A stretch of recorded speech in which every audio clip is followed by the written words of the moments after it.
Hi guys, I'm going to talk to you really briefly about speed in the golf swing. You may have seen Podrick Harrington's clip this week. Fantastic clip. If you haven't, go and watch it on his Instagram or his Twitter. He's talking about just how to get the club swinging as fast as possible. I wanted to add my own few notes on what he said there because I thought it was a brilliant clip, but just maybe add a little bit more depth for a few players. When it comes to speed, that's one of the first key indicators that I'm looking at for performance. Speed gives me an indication of how efficiently you're swinging, your potential, how well you're going to be able to reach par 3s, par 4s, par 5s, how you're going to be able to create spin, all things like that. So speed is a really important thing in the golf swing. A lot of people think that it's the enemy. It's not. It really is one of the best performers into the golf swing. When we start to talk about speed, when I hit a golf ball, I'm probably hitting somewhere between 70, 80, 90% at all times. I'm never really going 100%. If I'm going 100% at it, normally something's wrong. I'm normally trying to carry it over a tree with a certain club, or you know, try and get back into play out of a heavy lie, something like that. I'm very rarely, hopefully, swinging at 100%.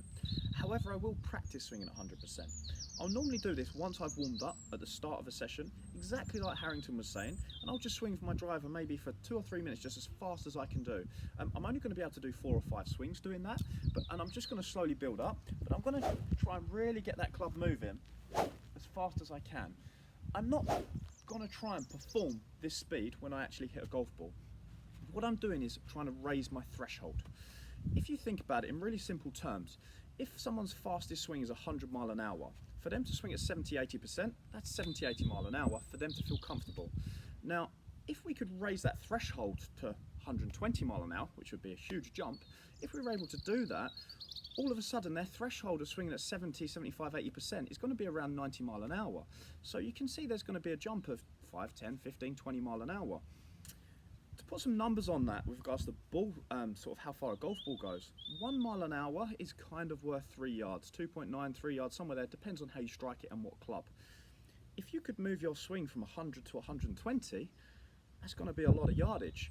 Even 5 mile an hour gain could be 15 yards. For a lot of people that will help. That'll mean 1 less club into a par 4. That'll also mean you're hitting 1 less club when you get there. So it could be a 2 club swing just by gaining 5 mile an hour. So when I do this practice with my speed, I'm trying to get it as high as possible just to raise my threshold.